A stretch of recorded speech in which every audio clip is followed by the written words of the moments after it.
Hello and welcome back to another video, and today, as you can see, we're back here on MotoGP 22, finally, for another episode of 9 Season 2009. It's been such a long time since the last episode, I can't even tell you when the last one was. I had no idea which race it was as well coming onto here, but it seems like it's round 9 at Sachsenring. So the 19th of July, 2009. After the heavy rain of qualifying, the sun returned to the Sachsenring on Sunday. The official Honda and Yamaha riders can go for it without having to hold back. So the rewards for this one then seem to be Elias and Talmashi, so I guess we'll have to see if we can pass all the objectives and get both of them. But without any further ado, let's head into this one, see who we've got to play as, and see what we've got to do. Sachsenring, Germany, where Danny Pedrosa's odyssey of pain began a year ago. The pressure's building. Rossi's edging ahead in the championship. Lorenzo's gone 4 races without a win. There are rumours he'll leave Yamaha at the end of the year. But this is a track which Lorenzo likes, and Rossi does not. Rossi may not like the track, but it plays to his strength in braking. Where to pass? 2 corners to choose from. On the brakes into turn 1, or on the brakes into turn 12. Stoner's no real threat to you, but Lorenzo's out for revenge. You have a fight on your hands. So then here we are, and we've already been overtaken, so what I needed to actually do was overtake Stoner and beat Lorenzo. We're back up the inside of Lorenzo. The traction control is super low. I need a little bit more than TC2, I think, on these bikes. I think Stoner's probably already got enough of a margin to beat us. I'm going to give it everything I've got, try and close up to him in the last couple of sectors of this lap, because in the objective, it does want us to actually beat him before the end of this lap. But how many laps have we actually got? We've got 4 laps, but if we pass him before the end of the first one, we get the extra objective. I don't think that's going to happen, to be honest. Sachsenring is a track where the AI, they're not bad. They can carry the corner speed quite well to the middle sector. It's a track that it used to be a favourite of mine, but it's not anymore, and we made a big mistake. And I think we're going to have to give this one another try. So that was probably one of my more pathetic crashes, to be fair, just hitting into a wall after touching the gravel and having to go straight on, basically, on the entrance of that corner. But it does at least give us another chance to try to stay with Stoner. Now, this is a section of the track where I do tend to struggle through the left-handers. This is where the AI are quite good. So that's what I was actually sort of going to say before I fell off. The AI are quite good here. I did used to like it on the really old games because the AI were pretty weak, and back then I used to just like it because I think I used to be able to win there. And, oh, we had a bit of contact with Lorenzo. Lorenzo trying to got the inside. But yeah, it's not particularly a favourite one of mine anymore. It's a very strange track, very peculiar. But I tell you what, if we can just line this up right, we might be able to attack Stoner on the run to the line. Because, of course, we do need to try and get this second objective if we can, just to try and get the extra rider. We've run a bit wide into the final corner. Lorenzo had a look at the inside. He's not been able to do anything about it. But also, we've not been able to pass Stoner. So that's it then. No extra objective there. So we've just got about 3 laps left to pass Stoner, and here we go, the inside into turn 1. This is probably one of the weaker spots for them on the track. And there we go, straight up into the lead. So if we had a couple of more corners, we would have done that straight away, but it's one of those things that doesn't make you try and pass immediately through there, because of course it's much more difficult to pass in those corners, so I imagine that's why they make you do that. But there we go then, just got to make sure we don't make too many mistakes, because we need to finish him first. It tells us to fend off Lorenzo, but I mean at this point, we're fending off Stoner, although Lorenzo's immediately past him. So yeah, it is going to be myself versus Lorenzo, so yeah, he's going to be coming from behind with a lot of pace. As always, because it's been so long since I've ridden these 2009 bikes, I'm a little bit rusty with them as well, because obviously they do handle differently than the modern day counterparts. The brakes are not probably quite as good, the grip is a little bit reduced. Obviously no ride height devices, not that I particularly use them. Although to be fair, I've not played a lot with the MotoGP bikes, even the modern day ones in this game, because I've not really got out of the Moto2 career mode yet. But you can see Lorenzo was closing up to the back of us there, so Lorenzo is right there. We've just got 2 more laps to fend him off, which sounds easy, but I mean, it's not when he's all over the back of us. However, it isn't the easiest track to pass on, as I showed by being stuck behind Stoner. So, you know, it's possible we can fend him off. Oh, Lorenzo's through. He's at the inside. We've got the run, though, down the hill. So we can get back in front of him. There we go. Back up into the lead. So we are actually going to have a proper battle with Lorenzo, it seems here.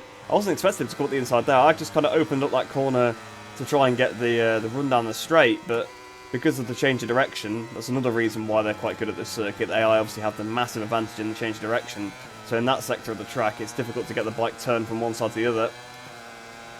I'm going as fast as I can because the AI behind him doing ridiculous times. Like Hayden's in a 1 minute 20.7. I've just done a 21.2. So Hayden, I don't know where he is, but he's half a second a lap quicker than me.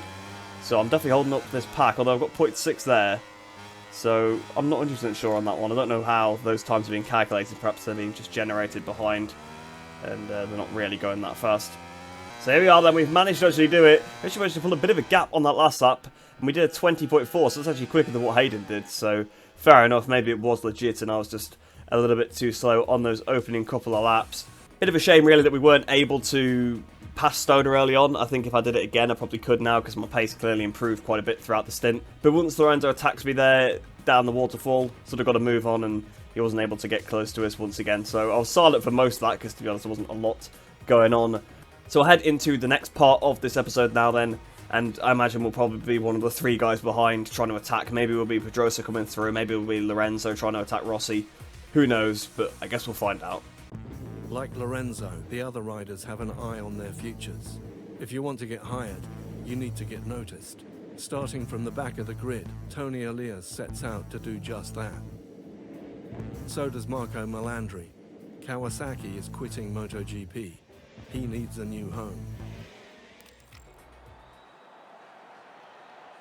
You're last on the grid. The future does not look great. This could be your last year in MotoGP. But you love a fight, don't you? Last on the grid? What could be better? More bikes to overtake. How about this? From dead last to 6th. So then we're actually at the back of the grid playing as Toni Elias, so I didn't see that one coming. I probably should have done, to be honest, based on the fact that we unlocked him in this episode. On the inside we've got already.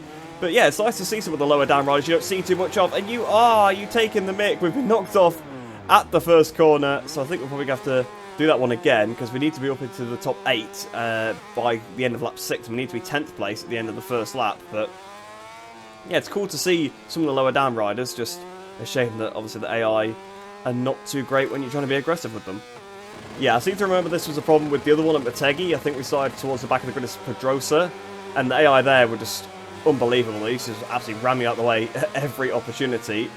So we're going to have to try and mitigate that if possible. We've absolutely sent it into the first corner on the inside of Randy Depunier. Oh, we're up into 6th place, so we needed to go up into 8th place and be 10th by the end of the first lap to get both objectives. Well, we're up to 6th place, so we are achieving both of those things right now. We're a little bit wide through Omega. That could leave us vulnerable.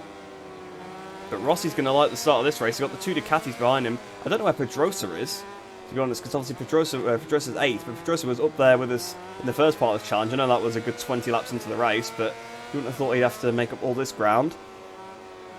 We're just behind his teammate DeAngelis, so I'm not quite sure why we were at the back and he was so far up the order. I imagine there was some sort of problem for Elias in qualifying. Would be the reason why he was literally last on the grid. We're going on the grass. What am I doing? Kallio's up the inside. Come on, get back to the racing line. Don't lose the positions.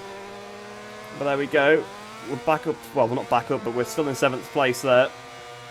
Try to get the run on Mika Kallio if I can. Up the inside. There we go, back up into 6th, but he's going to try and get back up the inside of us again, so we are going to get stuck in a bit of a battle here with Kallio. The front 5 definitely are going to get away, although we're going around the outside of Kallio now. I didn't have any choice but to do that because he just braked really early, so we've lost a position there, but we get back past Pedrosa on the run to the line. Yes, we have, so we're having a really good battle here, considering this is not really what we're supposed to be doing. We could have just slotted in behind Pedrosa, up the inside of Kallio as well. I'll tell you what, we may as well make this interesting because this is a 6-lap challenge. When they expect you to do majority of the work in the first lap, you know, they want you to get up to the top 10 in the first lap. How can it be a 6-lap challenge? I mean, I suppose it's probably difficult for some people, but if you know how to actually overtake the AI, obviously you can. Well, I mean, you've seen that I've struggled, to be fair, because I've been knocked off. So I suppose if I'd been knocked off and carried on, perhaps I could have still done it, but it would have been pretty hard. We're still going at it with Kallio, though. So these AI, this is what I mean. At this track, they're pretty good. Like, they will give it you back. They're difficult to pass just because of their strengths. And there you go, Pedrosa's up the inside of us now.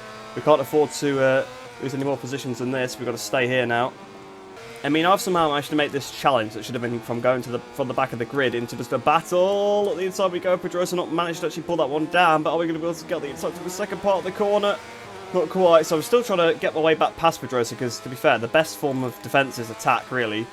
This is not the track where you want to be battling the AI particularly. There's usually a lot of contact on that occasion caused by myself, but usually they do just absolutely ram into you. I don't know if you've seen my career mode back in Moto 3. I got wiped out in this race, but it wasn't even just getting wiped out, it was getting hit as well so many times.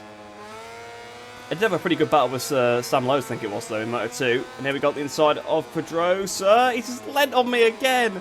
You know what, Danny, I'm not having it. Edge him out to the edge of the track, and he's still hitting me, and he's hit me up onto the curb now, so I've had to go miles off the track because he hit me on that curb, and now I'm behind Capirossi.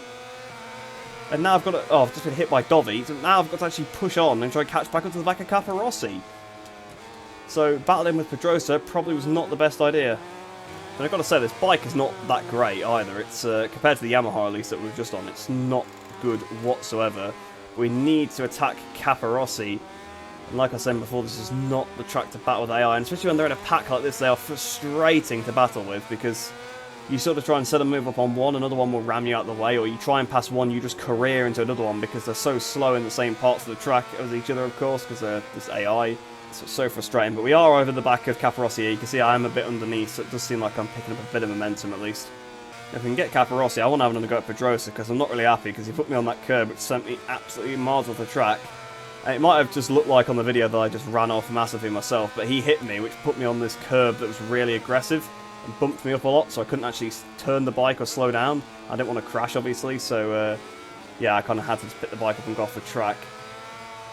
You can see I'm a good deal quicker on this lap. This is actually what happens when you're not battling them. I'm going to get attacked by Dovi though here, aren't I? Yes, I am. Which has completely ruined my run. We're now down to 9th place, so I need to pass 2 of them now, which is not fun. But I'm going to try and do them both into the first corner, because this is basically the best overtaking opportunity on the track. Pretty much the only one against AI, to be fair. And I've actually pulled it down, because you can see that's how weak they are into that corner. That's where they lose all their lap time here. They're pretty good everywhere else except turn 1.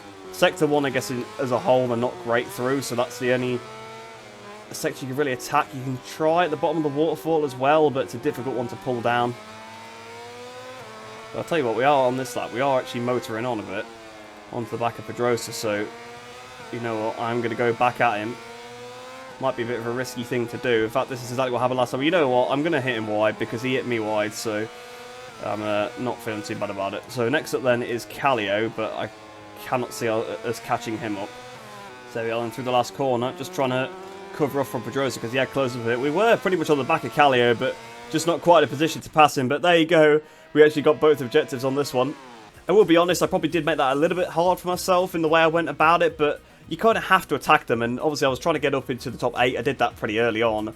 I didn't want to just sit there, because as you saw, when I did sit there and stood behind someone, I was just attacked constantly, especially because their lines are so weird. So then I had to start trying to attack, and Pedrosa got really aggressive with me, I got aggressive back, so yeah, it was definitely not the challenge that Milestone intended, but enjoyable, yet a little bit frustrating, to be honest.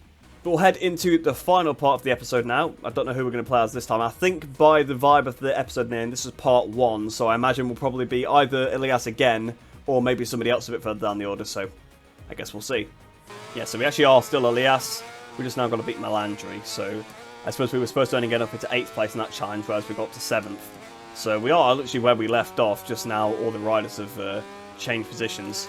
There's now Hayden behind us, whereas Hayden was 2nd in that one before. So we need to obviously try and get past Melandri, which is going to be difficult. And then we've got to put half a second into him as well. And we've only got the rest of this lap on 1 more, so yeah, they definitely have upped the difficulty of this a little.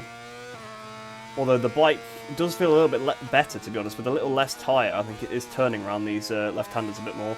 And of course, getting used to the Honda as well does help. Tell you what, actually, we are right all over the back of him coming out this last corner. We should be able to actually slipstream him because the Hayate doesn't seem to have quite as much power. We should be able to easily pass him into turn 1 here.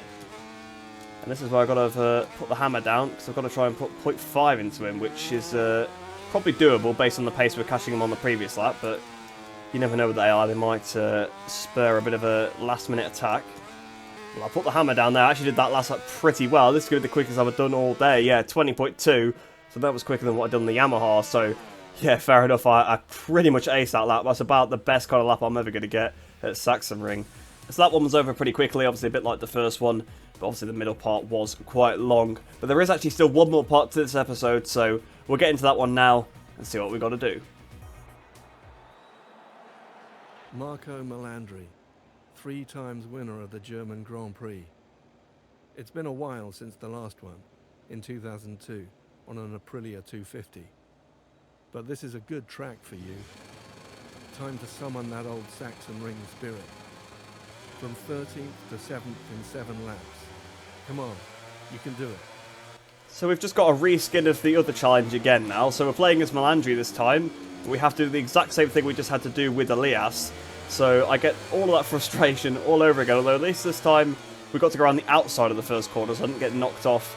I'm just going to try and be a bit more careful because it is a 7-lap challenge. So I've got a bit more time to spare. Although Dovi, not bothering about being careful at all there. And I lost the front on there. Switched Dovi a little bit. But it's alright, we just have to finish in 7th place. We've just got to be in the top 10 by the end of this, actually before the end of the second lap. So it's actually a bit easier than the last one, even though we start higher up.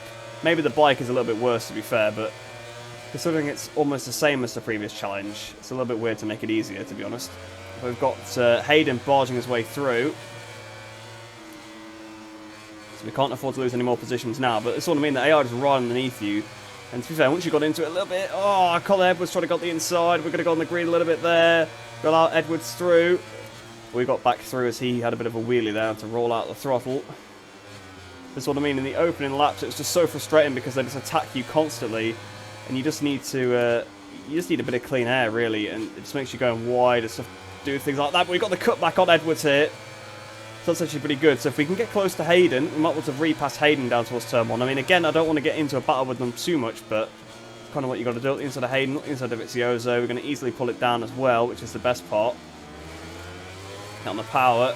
Just squeezed Vizioso out. No, Vizioso didn't back out of that, trying to go on the outside of him. Hayden's now trying to get involved. Oh, a little bit of contact. I got stuck on the curbs. The curbs here also really don't help because the curbs at this track are some of the worst in the game. They're so high and raised. If you touch them, it can be instant crash, and we are really going for some risky passes here. I don't know what I'm doing, to be honest, why I'm being so aggressive. But it's just like, I don't want to get swamped again, because you can see, you let one at the inside, then they all come at the inside, and all of a sudden you're out of position. So, I just need to really get a bit of clean air, not get overtaken for maybe half a lap or so. Then I can start just calming down a little bit, but unfortunately, it doesn't seem like we're going to get that, because Dovizioso is pushing us through the corner.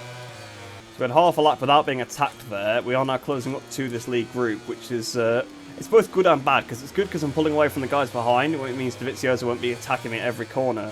But I don't want to now get into a battle with the front 4, but I'm not really going to have much choice, I don't think, once I catch up to them. And the best lap yet's come on the Hayate, a 19.8. That's way quicker than what we were doing before. But I've got to say the bike is actually feeling probably better than the Honda at least. I don't know if it's better than the Yamaha, but it does feel a bit more nimble. And that's probably just because I'm getting used to these bikes, to be fair. They are a bit cumbersome, aren't they, compared to, not even the modern day bikes in this game, but just compared to like other games like GP bikes and stuff like that. Just the bikes do take forever to change direction. There we go, the inside of Stone, up the inside of De Angelis and Rossi as well into turn 1. Yeah, that was never going to pull that one down. Was, to be fair, out of control. I wasn't really trying to pass them, but I still got up into 3rd. De Angelis around the outside. There we go, I've got De Angelis now, so we're up into 3rd place, although he's coming back at us at the Omega corner. They do like that pass, to be fair, the AI. And Stoner's back through again now. You can see we're about 4 seconds up the road of the others now, so it doesn't matter too much if we do get into a bit of a battle with them. There's a yellow flag as well, which probably helps things. Probably some sort of crash in the pack behind.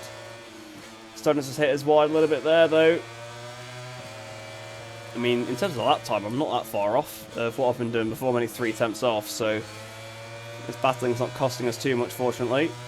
So there we are then, final lap of the challenge. I might try again to pass Stoner down towards turn 1, but I won't be doing any silly triple overtake this time. Not that that was intentional previously, but I really won't be doing that this time. I was a bit more careful on the brakes, especially since there was a gap for me to slide into, whereas last time there wasn't really. But Stoner's not having any of it. That was probably a foolish move by him, but to be fair, it actually has worked out. I thought he was going to run really wide because he clipped the curb, but he actually managed to keep it okay. I think, to be honest, I think this is going to be where we finish now. I can't see us actually overtaking them. And here we are then, coming through the last corner. We actually haven't really been able to overtake them, but we've kept with them, so I'm happy with that. But up towards the line there, Melandri, we got in 5th place. We only needed 7th. There you go, Hayate. So that one actually wasn't too bad. I was expecting it to be similar to the Elias one. Well, I mean, it was, but you got a better starting position because you started higher up and you're on the outside, so you could actually just brake really deep and take sort of more of a natural line through the corner. And because you were further forward anyway, you'd passed more of them. So it seemed to be an easier start, less likely to get knocked off. And then once I got like a lap under my belt, not being overtaken, I managed to just defend aggressively against Dovi, keep him behind, do a decent lap, and that was just enough then to keep them behind. So it was a much easier challenge in the end with the tactics that I'd learnt from the previous ones. But that pretty much brings this video to a close. So I hope you guys have enjoyed that one. I will be back with some more 9 Season 2009 as soon as I can, because I'm really enjoying this game mode, even though I did get frustrated a couple of times at the challenges. It is a fun game mode, and I'll also try and bring some career mode as soon as possible as well. I think I'm going to go back to 1 race per episode for that, just to get it out a bit easier, so keep your eye out for that, because I'm going to try and upload a lot more regularly once again. But like I said, I hope you did enjoy that one. I hope you enjoy the rest of your day. Hope you're all staying safe, and I shall see you in the next one.